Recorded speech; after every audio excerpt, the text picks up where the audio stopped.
کرزی رحمہ اللہ علیہ فرماتے ہیں کہ منادی سے مراد یہاں قرآن پاک ہے، اور اس لیے کہ سب لوگ قرآن پاک کو تو سن سکتے ہیں، دیکھ سکتے ہیں، لیکن نبی پاک صلی اللہ علیہ وآلہ وسلم کو نہیں دیکھ سکتے۔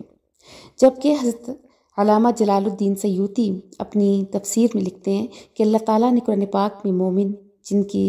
بات نقل فرمائی ہے کہ جس نے کہا تھا کہ ہم نے ایک عجیب قرآن سنا ہے، یہاں اللہ تعالیٰ مومن انسان کی بات سنا رہے ہیں کہ جس نے کہا کہ ہم نے ایک منادی کو ایمان کی طرف بلاتے ہوئے سنا ہے۔ تو اسی طرح امام فخر الدین رازی بھی کہتے ہیں کہ منادی سے مراد نبی پاک صلی اللہ علیہ وآلہ وسلم کی ذات ہے۔ تو اس طرح قرآن پاک یا رسول دونوں منادی کی مد میں آئیں گے۔ پھر آپ صلی اللہ علیہ وآلہ وسلم کی ذات مبارک کے بعد یہ منادی کا کام صحابہ اکرام، پھر تابعین، پھر تبع تابعین، وہ سب منادی کرنے والے تھے۔ اب اس کے بعد جو شخص بھی قرآن کی دعوت لوگوں کو دیتا ہے وہ منادی کرنے والا ہی ہے۔ ہر مبلغ جو قرآن کریم سناتا ہے، دعوت دیتا ہے، وہ منادی ہے۔ قرآن پاک خود بھی منادی کی حیثیت رکھتا ہے، تو اس لیے اللہ تعالیٰ نے جو عقل اور سمجھ عطا فرمائی ہے وہ بھی ایک منادی کی مد میں آتی ہے۔ تو اگر آپ اس کو سنتے ہیں، اس دعوت کو اس پہ لبیک کہتے ہیں، تو آپ بھی انہیں اولو الالباب لوگوں میں شامل ہیں۔ منادی کرنے والا کیا کہتا ہے؟ وہ کہتا ہے ان آمنوا بربکم، یہ کہ ایمان لاؤ اپنے رب پر، فآمنا، بس ہم ایمان لے آئے۔ ربنا، اے ہمارے رب، فاغفر لنا، بس بخش دے ہمیں، ذنوبنا، ہمارے گناہوں کو، وکفر عنا، اور مٹا دے ہم سے، سیئاتنا، ہماری برائیاں، وتوفنا، اور ہمیں وفات دے مع الابرار، نیک لوگوں کے ساتھ، کہ ہمیں نیک لوگوں کے ساتھ ہی اٹھنا بیٹھنا، زندگی میں بھی ان کا ساتھ نصیب ہو اور آخرت کے بعد بھی ہمارا انہی میں شمار ہو۔ ربنا، اے ہمارے رب، فآتنا، کہ دے ہمیں، ما وعدتنا، کہ جس کا تو نے ہم سے وعدہ کیا، علی رسولک، اپنے رسولوں کی زبانوں پر، اور ان کے ساتھ تیرا یہ وعدہ ہے کہ جو تجھ پر ایمان لائیں گے اسے جنت میں داخل کریں گے۔ حضرت آدم سے لے کر حضرت محمد صلی اللہ علیہ وآلہ وسلم تک تمام پیغمبروں کا یہی سبق تھا کہ ایمان کا صلہ جنت ہے۔ ولا تخزنا، اور نہ رسوا کرنا ہمیں، یوم القیامت، قیامت کے دن، انکا، بے شک تو، لا تخلف المیعاد، اپنے وعدے کی خلاف ورزی نہیں کرتا۔ اب دعا کی قبولیت کی انتہا ہے کہ فوراً اللہ پاک نے دعا قبول فرمائی، اور اس کے بعد فرمایا فاستجاب لہم، پس قبول کر لی ان کی دعائیں ان کے رب نے، انی لا اضیع، اور بے شک میں ضائع نہیں کرتا، عمل عامل منکم، کسی کام کرنے والے کا کام تم میں سے، من ذکرن، وہ مردوں میں سے ہو، او انثیٰ، یا عورتوں میں سے، بعضکم من بعض، بعض تمہارے بعض سے ہیں،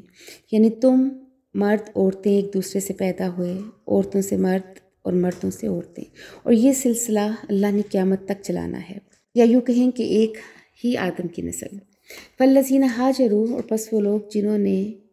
ہجرت کی اللہ کی راہ میں، یعنی دین کی حفاظت کے لیے، ایمان کی حفاظت کے لیے، وَأُخْرِجُوا مِن دِيَارِهِمْ، اور نکالے گئے اپنے گھروں سے، وَأُوذُوا فِي سَبِيلِي، اور ان کو اذیت دی گئی میرے راستے میں، وَقَاتَلُوا، اور وہ لڑے، وَقُتِلُوا، اور قتل کیے گئے، لَأُكَفِّرَنَّ عَنْهُمْ، تو البتہ میں ضرور دور کر دوں گا ان سے، سیئاتہم، ان کی برائیاں، وَلَأُدْخِلَنَّهُمْ، اور البتہ ضرور میں ان کو داخل کروں گا، جنات، ایسے باغوں میں، تجری من تحتہا الانہار، کہ بہتی ہوں گی ان کے نیچے نہریں، ثوابا من عند اللہ، یہ بدلہ ہوگا اللہ کی طرف سے، واللہ، اور اللہ، عندہ، اس کے پاس، حسن الثواب، بہت اچھا بدلہ ہے۔ میں اکثر کہتی ہوں کہ قرآن پاک کو جب انسان سمجھ لیتا ہے یا اس کو سمجھ آنا شروع ہو جاتا ہے تو اس کو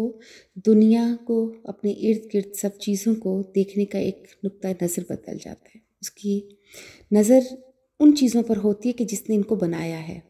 اور پھر اس کو یہ سمجھ آ جاتی ہے کہ اس کا وجود کیا اہمیت رکھتا ہے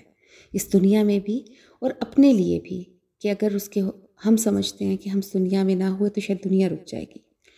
لیکن اپنی وقت کا، اپنی حیثیت کا اندازہ ہو جاتا ہے کہ ہماری کوئی حیثیت نہیں، ہم اس دنیا میں صرف اور صرف ایک امتحان کے لیے بھیجے گئے ہیں، اگر اس امتحان میں کامیاب ہو گئے تو تمام انعام و اکرام ہیں جو اللہ نے جن کا وعدہ کیا، نہیں تو اس جہنم میں جلنے کے لیے تیار ہو جائیں۔ جو انتہائی ذلت اور رسوائی والا عذاب ہے۔ تو ہمیں سب کو اپنے اندر دیکھنے کی، اپنے اندر جھانکنے کی ضرورت ہے کہ کیا ہم دنیا کی چیزوں کو دیکھ کر اللہ کو یاد کرتے ہیں؟ جب اللہ کو یاد کرتے ہیں تو پھر ہم کیا اپنے معاملات میں بھی اللہ کو یاد رکھتے ہیں کہ جب ہم لوگوں کے ساتھ کوئی لین دین کرتے ہیں، جب ہم اکیلے میں ہوتے ہیں، جب ہمیں کسی بھی چیز پر تھوڑا سا اختیار مل جاتا ہے تو کیا اس وقت ہم انصاف کرتے ہیں؟